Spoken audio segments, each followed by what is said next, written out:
it sounded like, January 5th started as a pretty normal day. You left the gate, you took off. Yeah. Did you have any sense that there was something wrong with the airplane when you took off? No, Chris. In fact, everything was perfect. It was a typical startup, taxi, takeoff.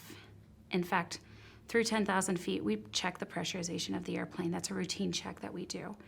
And everything was normal. It was perfect. And then checking on with Seattle Center, we got a clearance to flight level 230. And that's when it happened. I first noticed my ears, they popped. That doesn't give justice what it felt like. And I knew immediately that we just depressurized. What did it feel like? Did you hear a noise, or was it just the sensation in your ears? The first indication was it was an explosion in my ears. And then a whoosh of air. My body was forced forward. And there was a loud bang as well. We noticed that the flight deck door opened, and I thought immediately, memory items. Oxygen mask on, established communications. I was already leaning forward, and so I took my oxygen and I put it on, and I noticed out of my peripheral view that my captain was doing the same thing. I also noticed that the flight deck door was open. I saw tubes hanging from the cabin. Oxygen masks? Yeah. I saw that they had deployed, and I saw a hand on the lower portion of the flight deck door. Did you know at this point there was a hole in the airplane? No. I didn't know that there was a hole in the airplane until we landed. I knew something was catastrophically wrong. And I knew exactly that we just depressurized, but I had no idea that there was a hole in the airplane. What is going through your mind at that point? At that point, all you can do is react. And as airline pilots, we're trained professionals to react. Although we never wished for something like this to happen, what went through my mind is our training. It kicked in. Memory items, immediate action items, checklists. That's what went through my mind. Did you have time in that? This has happened, it's an emergency situation. At any point, did you have time to even start to think about what's going on back there? No. There wasn't a spare second that we had between running the QRH, my captain, commanding the aircraft with grace and control, and us working together as a team to put the airplane down on the ground safely. There wasn't a spare second. So you hear, your ears pop, you Yeah. hear a bang, Yeah. door flies open, you're pushed forward, Yeah. right? And then it ripped your headset off. Yeah, I think it went forward. I honestly don't know where my headset went. Without your headset, what are you hearing? Yeah, it was so loud. It was so incredibly loud. And I remember putting the oxygen mask on and trying to transmit to ATC and wondering, why can't I hear anything? And then I turned the speaker for our intercom all the way up, and I could hear ATC. And at that point, I declared an emergency, and I said, we're descending to 10,000 feet. We're unpressurized. Could you hear the captain in the cockpit? Throughout the entire event, I maybe was able to make out 5 words. When it happened, as we got our oxygen mask on, and I saw him getting his oxygen mask on as well, he immediately called for RC. It was the appropriate checklist. And I reached my hand on the dash and I said, gone. It's gone. And he put his hand on the dash of the aircraft as well. And it didn't take more than a half a second for him to realize it was gone, reached down, for the quick reference handbook, put it on the dash, me to grab it, and continue and to open it up and start the checklist. At some point, the first thing on the air traffic control audio that I remember hearing is one of you saying, "We've got to get down." Yeah. Or something to that effect. Yeah, you're right. Were you guys able to hear each other say that, or was that just sort of instinctive that you needed to get below a certain altitude? You're right, I did. As I was getting my oxygen mask on, I said, "Get down." And I was also trying to transmit on ATC to declare an emergency, and it was instinctually, we needed to descend down to 10,000 feet. Why did you need to get below 10,000 feet? That's our standard procedure. I mean, it's 10,000 feet is a safe altitude. And at this point, you don't know what's going on in the cabin, Yeah. other than a plane that should be pressurized Yeah. is no longer pressurized, Right. which means passengers may not have enough air to keep breathing for a Yes. long time. Yes. Right? That's the urgency to get down. Yeah. Now you're flying with the oxygen mask, so we can hear you on the air traffic control, breathing through through the mask. I was reading in your NTSB interview, and the captain said this too, that your masks had started to fog up. Mm-hmm. Like it's sort of like nothing is being done the easy way at this point. Like you're coming into land and your mask is fogging. Yeah. Just walk me through was it at 10,000 feet where you're able to like take a breath of like, okay, we've got this under control? Right. Or do you not think about that till you're on the ground? Walk me through, you descend down. Yeah. You could sort of hear in the air traffic control audio that at below 10,000, it sounded like you could hear them, whereas before you were just sort of declaring emergency again and again. Was there a point where you're like, okay, we've got this under control, we just need to get there? Yeah. Well, there was at no point that the aircraft was in a stable state. And I had, under no question, my captain had control of the aircraft at all times. And he did a wonderful job commanding the aircraft. The plane didn't fly differently, even with that panel missing. No, it did not. He was able to maintain control of the airplane perfectly. And so, and walk me through, as you guys, you come back to Portland. It's an airport you guys have flown in and out of a lot. You're lining up. Yeah. Your masks are starting to fog up. Does that make it harder to land? Absolutely. Anything that obscures our vision makes it harder to land. And so what are you guys seeing as you're Yeah. bringing this airplane in? so about 6,000 or 7,000 feet, I remember looking up and seeing the runway in front of us. And I remember getting questioned by air traffic control, we're high, do we want delay vectors, or can you make it? And I looked at the airplane and I said, we're in a stable, I thought in my mind, we're in a stable state. My captain asked for me to start configuring the airplane. And we did. And as we got lower and lower, that's when it happened that our oxygen mask started fogging up. So in order to clear it, you breathe. So all I could hear at that point was us breathing heavily back and forth.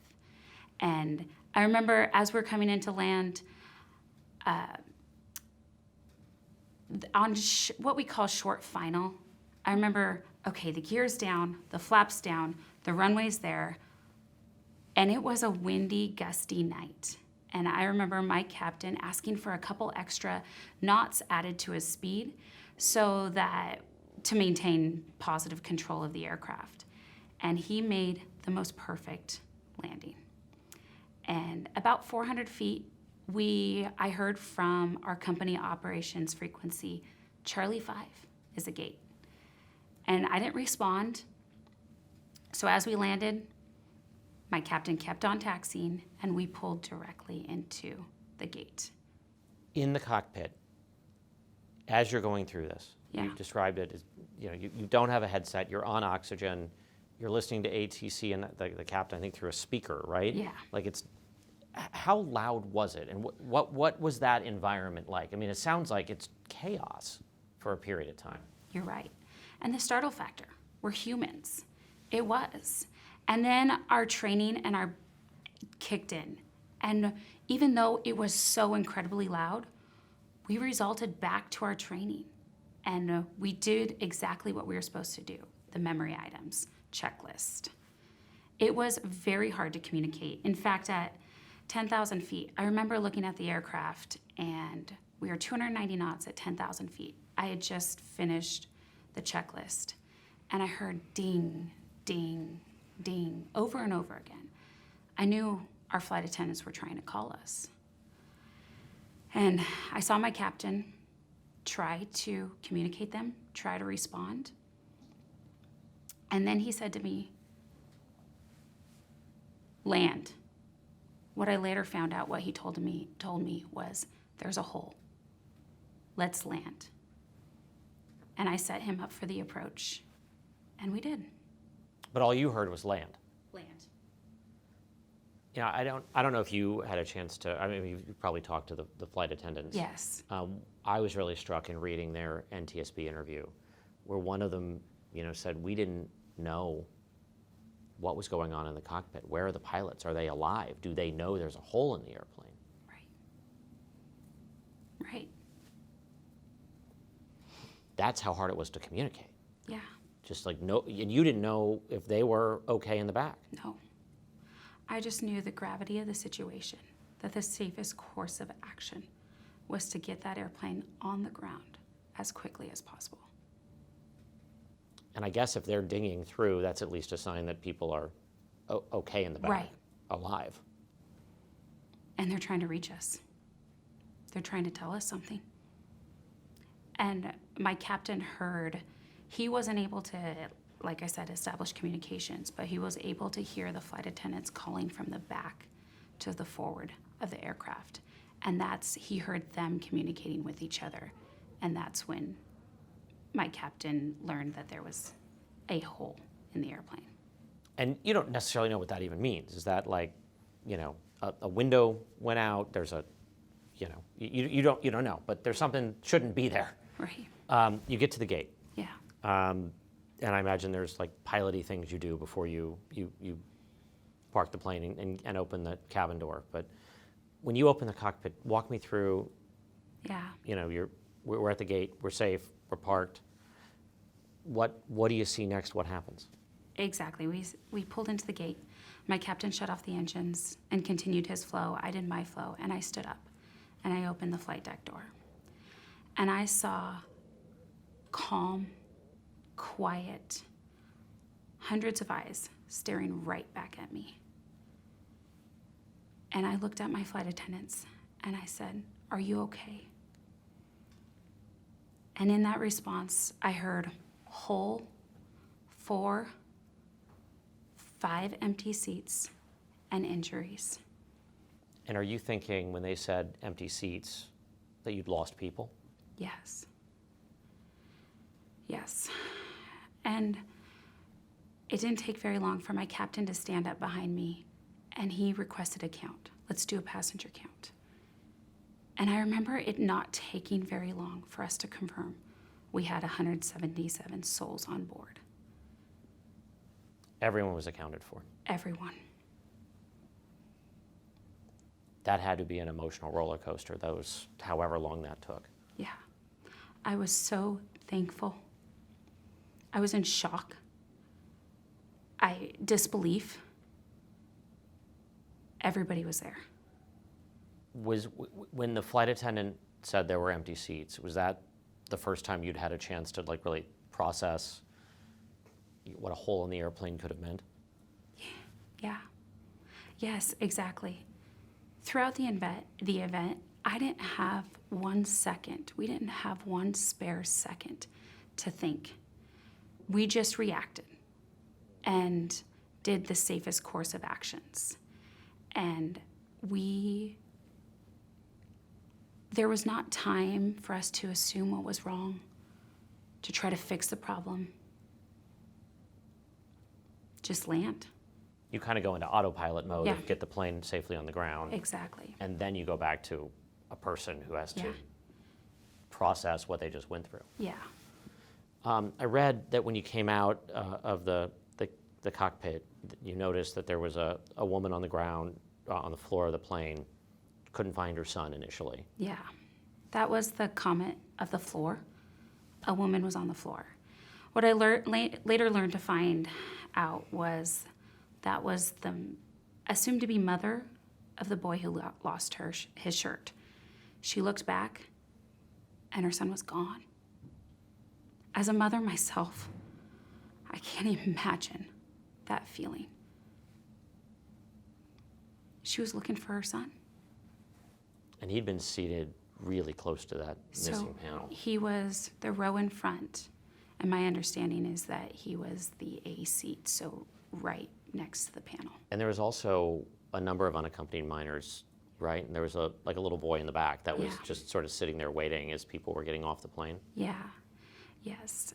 As people were getting off the airplane, that was the first time that it actually registered to me that there was a hole. I had no idea still what was the size of the hole, whereabouts was it. I knew row 26, but I had no idea what to expect. So as people were getting off the airplane, I said thank you to every single passenger getting off the airplane and gave hugs to people that as they wanted them. And as there was room, I started walking to the back of the airplane. And I saw my 2 aft flight attendants standing there. And I said, "Are you okay?" And I gave each of them a hug. And they directed to me to, "He did so good. He did so good." And my eyes went across the hole and down to this little boy. And I bent down and I took his hand and I said, "I'm so proud of you. You did so good." And then I looked up at the flight attendants and I said, "Can I take him to the front where the rest of the unaccompanied minors were?" And they said yes. And I grabbed his hand and I walked him to the front of the aircraft. You're a mom. Yeah. I imagine mom kicked in at that point. Yeah. I was so proud of him. I was so thankful. When you saw the hole in the airplane for Yeah. the first time, Yeah. what went through your mind? Disbelief. I couldn't believe it. Couldn't believe it. I mean, I was in such different levels of shock, and the adrenaline was still kicking in, that you just do what you're trained to do. And it took days for me to understand and go back. There was a hole in our airplane. Did it make you reticent to get back into the cockpit again? Yeah. There was moments after the matter, I didn't know if I'd ever be able to get back in the flight deck. Aviation is something that I love. I was born and raised on an airport. My family's in aviation. My dad's been a mechanic his entire life. Aviation is all I know. It's the foundation of who I am. And so when this happened, I didn't know if I could ever love it again. Have you flown since? I have. How do you feel about it? And how was that first flight back? We are professional pilots, and But you're also a person. I'm also a person. And at some point, you have to get back on the horse. You do. And I was more nervous for that first flight than I have been for any check ride or test that I've had in all my aviation career. I was. But as a pilot, I knew that we would work, whatever might come up. I knew that I had my crew there to support me. I knew my captain would be there to support me. And I knew that I had the foundational skills to get back in an airplane. Do you still love it? I do. I'm working on it. And I do. And you still have a little bit of an edge when you get in the cockpit these days? Yeah. But thankfully, I've had some time to process it. Right. And I am so thankful for the support that I've had from Alaska Airlines, from ALPA, the Critical Incidents Response Program, that has supported me through this. I would be remiss in asking, because I think the question that so many passengers have, Do you feel safe in a 737 after this? As pilots, we're trained in the aircraft we fly. And passengers entrust us with their lives, and we take that responsibility very seriously. So regardless of the manufacturer, we're trained in the aircraft and we're trained regularly. Do you have confidence in the airplane? I do. I wouldn't take the airplane flying. Like the night of January 5th, there wasn't a doubt in my mind that that airplane was 100% safe. And I take safety very seriously. And we all, as pilots, take safety very seriously. I wouldn't take an airplane flying if I didn't think it was safe. So you're comfortable flying the 737? I am. People are going to call you and the captain heroes. How do you feel about that? I think I am so thankful for the 6 amazing crew members that I had standing with me that day. You're right, my captain is a hero. Same with the flight attendants. Same with all the personnel that was there to support us that day. And it takes all of us working in unison and the crew communicating to have an outcome like we did. And that should be celebrated. Everybody survived. Because this could have gone really differently. You're right. And we ask ourselves that question all the time. Why didn't someone move into one of those seats on a mostly full flight? Why? Why didn't a passenger move themselves? Why didn't a flight attendant move themselves? And if it had happened at a higher altitude, what could that have done? I mean, there's so many things that, must play in your mind. Yeah, exactly. I do not wish this event to happen on anybody else. And I'm thankful that it happened in the scenario it did. Everybody walked away. Everybody walked away. I was at the Capitol on January 6th, and for months afterwards, there was like one certain noise. If I heard it, it brought me back to like the worst moments of that day. Is there something that sticks in your mind like that, something that brings you back there? Yeah, one moment that is particularly sticky, if you want to call it, is opening the flight deck door and looking at all the faces. It was so quiet, calm. It was almost serene. And all those eyes staring back at me. And I had no idea if everybody was on board, if there was a hole, where was it? I had no idea. And for me, being a pilot, taking responsibility for everybody's lives on board, that is one thing that I'm working on. You still feel responsibility for the flight? Yeah, I do. And I take that very seriously. I'm proud to be a pilot. And we carry a lot of responsibility on our shoulders. This is a situation where you couldn't have known there weren't bolts in that panel. No. When you walked the airplane, it wouldn't show up. Yeah. There's not an indicator in the cockpit to tell you that bolts aren't installed. There was nothing you guys could have done or known when you left the gate that night. No, there was nothing. But you still feel some responsibility. Yes. I'm the person who does the exterior walk around of the aircraft. Could I have seen that? Could I have seen that there was something? I didn't. The airplane was in perfect condition. And that goes back to we're trained for safety is our highest priority.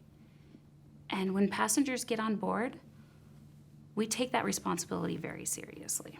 Jason, you guys are, ALPA's giving the pilots an award this week. Talk to me about why you wanted to honor the crew. Well, first, I'm honored to be here with Emily, and the actions of this crew just shows how important the rigorous training and qualifications that pilots go through every day. The most important safety device on any aircraft is two well-trained, qualified, and rested pilots. So the fact that the instinctual nature of how the training and qualifications just jumped right up front, safe outcome.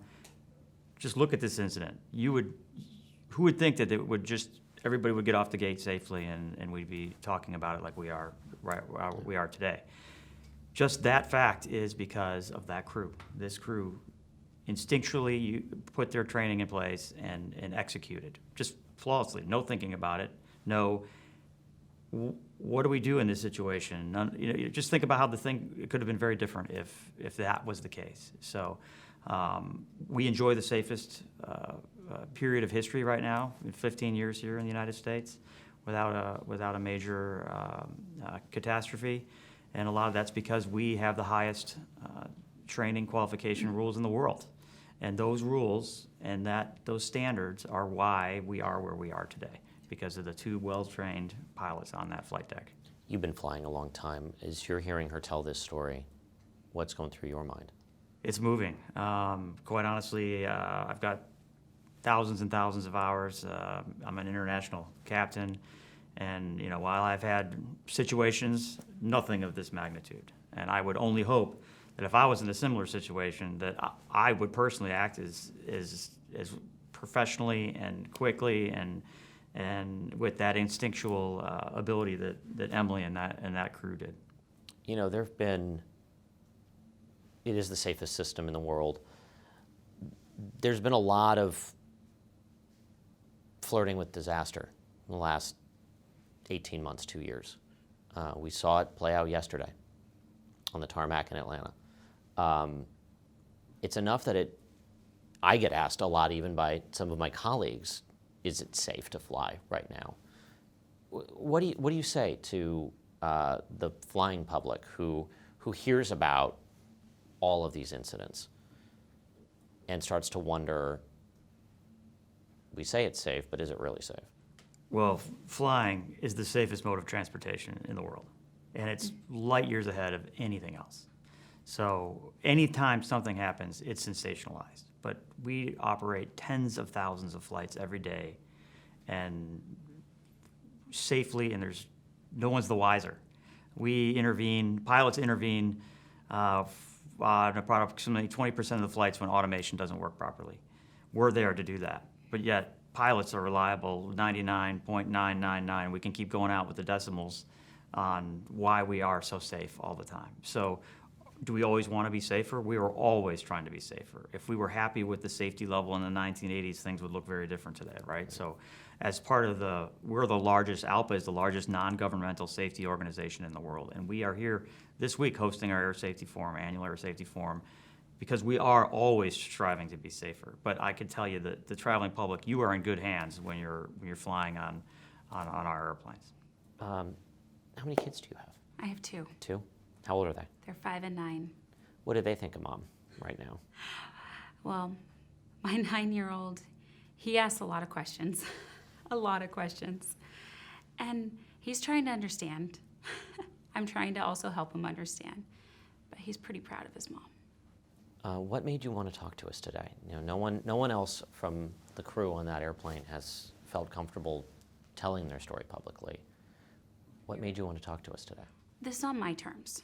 And I'm so thankful for Alaska protecting us, for our union ALPA protecting us, because it was so sensational.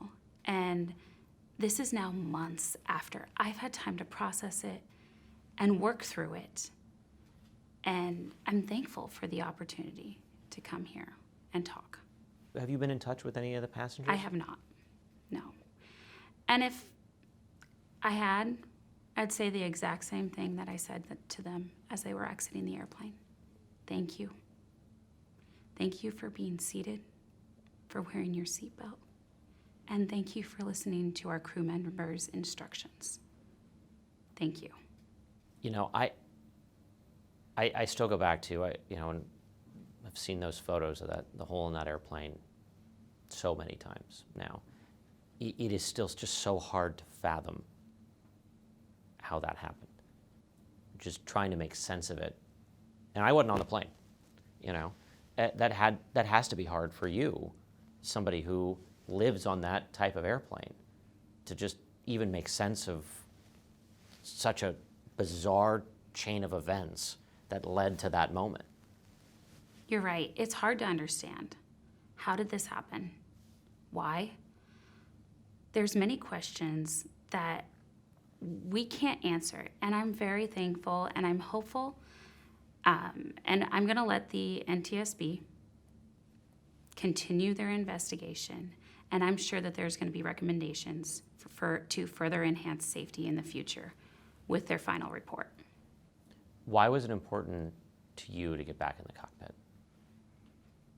I love flying, and I take great pride in being a professional pilot. And I needed to prove to myself that I could.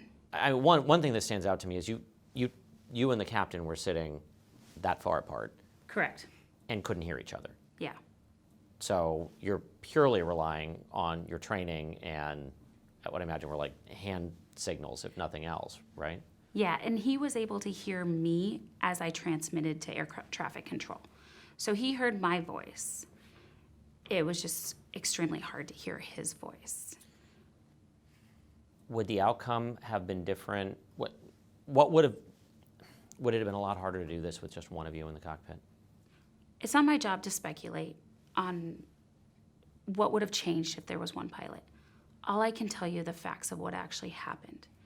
And there was not 1 second where my captain and I weren't doing something to ensure the safety of that flight.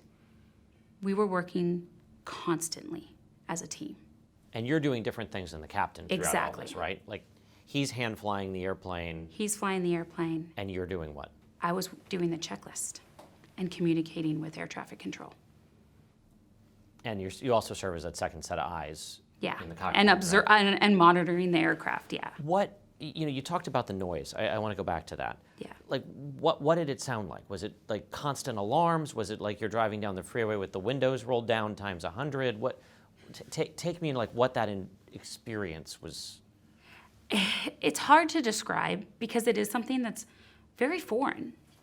It's hard to put words to it, but it was so loud, so loud. But it also is something that we overcame. We were still able to do our job. When the initial popping of the ears, the bang, did like alarms start sounding? What happens? There was the high altitude alarm in the flight deck went off, and as I got my oxygen mask on, I silenced that alarm. And I also looked at the panel at that time. And like, what are you look at all of the controls and, I mean, I guess you can tell from a gauge somewhere that the plane's depressurized. I mean, did everything else look normal or? Everything else looked normal. And I looked up at the panel. Looked so foreign. Didn't look right. I read that the cabin altitude was at 14,500 feet. That's not right. It confirmed the fact that we were depressurized.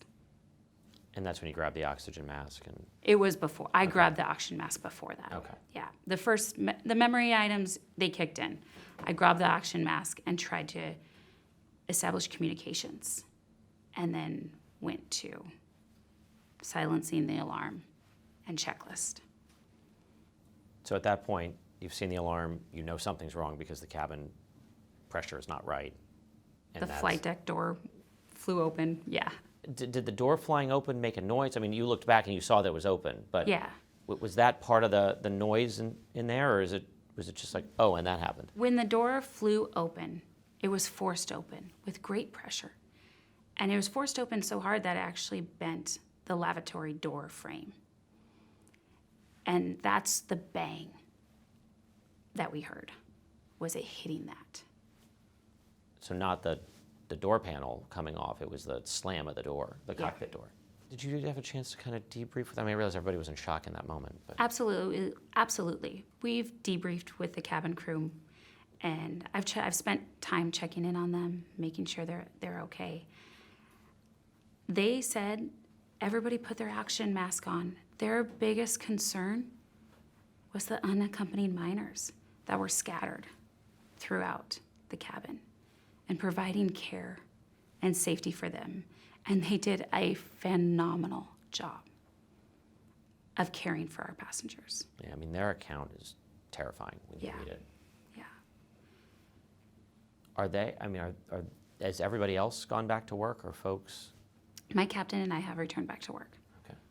I would just say that it's hard to believe that there are some aircraft manufacturers out there that are trying to, for economics and profit motive, take pilots out of the flight deck. There's current on the books in rulemaking in Europe to have single pilot crews. So one pilot would be in the cockpit. So I fly over the North Atlantic. I got thousands of hours over the North Atlantic. Could you imagine in the middle of the night on your way to Paris or Rome or whatever, one pilot in the flight deck when some traumatic event like this happens? I mean, what's the kind of workload she's describing? Sounds like it was a lot for two people to manage. You're right. It was. It's an extraordinary amount of workload. Not to mention, we embrace technology. Add the technology. It always helps us to manage the situation.